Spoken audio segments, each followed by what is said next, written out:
Global Typhoon, Chairman TV. Weather update. Helping homeless people.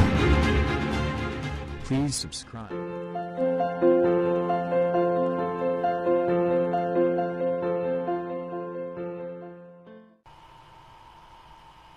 Magandang umaga po. Ito po ang latest update ngayong araw, November 14, 2023.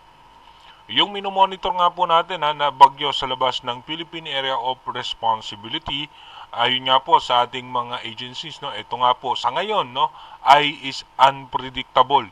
Dahil nga po iba-iba po ang lumabas ngayon ng mga forecast track ng mga bawat weather agency, katulad na lamang po ng bagong Pag-asa DOST. Ito nga po ay posibleng maging low pressure area at posibleng malusaw, ano? Pero sa European Center naman o Japan Agency, ito po ay papasok ng Philippine Area of Responsibility at posibleng magiging tumbok niya sa ngayon itong parte ng Visayas. Pero sa European Center naman po, yung prediction naman po ng ating advanced weather forecast, ito po'y posibleng dadaan sa coastal water ng Catanduanes at dediretso nga po dito sa may parte ng Aurora. Posibleng nga pumasok yan sa may Kasiguran, Aurora. Sa ngayon nga po, mananatiling nakakaapekto yung paglakas ng northeast monsoon. Dito nga po sa may parte ng extreme northern Luzon at northern Luzon, umaabot na nga po yan hanggang sa may central Luzon. Asahan naman po natin yung shear line ay magdadala po yan ng pag-ulan sa may Bicol Region, Quezon, Northern Samar, Eastern Samar, and Samar. Asahan nga po natin yan hanggang sa may parte ng Metro Manila. At dumako na nga po tayo sa ating rain map animation kung saan yung mga posibleng lugar na makakaranas ng pag-ulan. Mamaya nga pong alas 10 ng umaga, asahan pa rin po natin na itong eastern section ng ating bansa ay mananatiling mataas ang tsansa ng mga pag-ulan dahil nga sa shear line at dito nga po sa may northeast monsoon. Pagdating naman po mamayang alas 3 ng hapon, tuloy-tuloy nga po makakaranas ng pag-ulan hanggang dito na nga po sa may parte ng Visayas ay makakaranas nga po ng mga pag-ulan. Iba yung pag-iingat sa ating mga kababayan dahil posible nga po tayo makaranas ng pagbaha at pagguho ng lupa.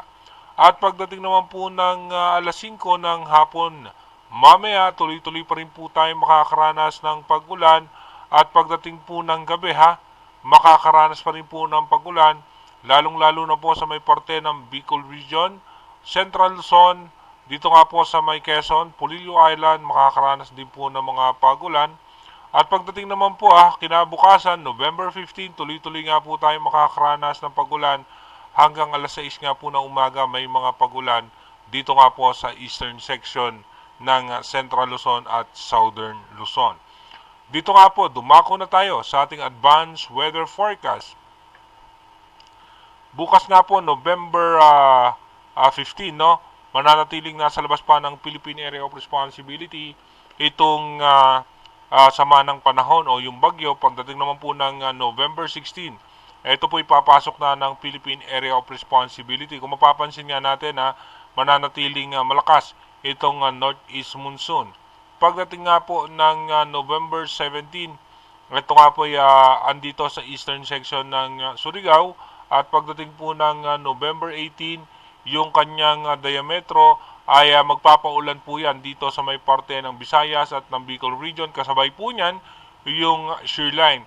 Kaya kung mapapansin natin sa mga ibang weather agency na inilalabas sa kanilang prediction, ito nga po yung masihina dahil nga po sa pagsasalubong nitong northeast monsoon at nung easterlies. Kung mapapansin nyo nga po yung shear line, isa rin po ito sa mga magiging main factor para masira yung sirkulasyon nitong bagyo. Pagdating naman po ng November 19, ito nga po yung nasa eastern section na ng Visayas at meron pang isang low pressure area outside PAR.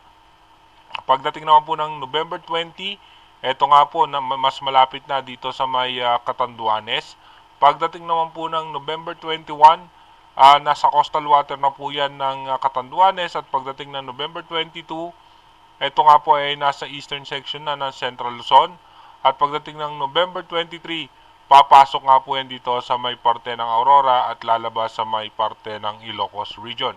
Again inuulit po natin, yung ating advanced weather forecast is possible scenario pa lamang po yan. Malaki pa rin po ang posibilidad na magbago po. Kung mapapansin nyo nga, dahil nga po yan sa pag-iral ng northeast monsoon at nung shear line na isa nga po yan sa nagiging dahilan sa pagsira nitong sirkulasyon nitong si posibleng bagyong Kabayan. Ito naman po yung sa bagong pag-asa DOST na nilabas kaninang umaga ng alas 5 ng umaga. Posible nga 2 AM ng mamayang November 14. Kanina nga po alas 2 ng madaling araw. Ito nga po as nag-downgrade as low pressure area. Ayon po yan sa bagong pag-asa DOST.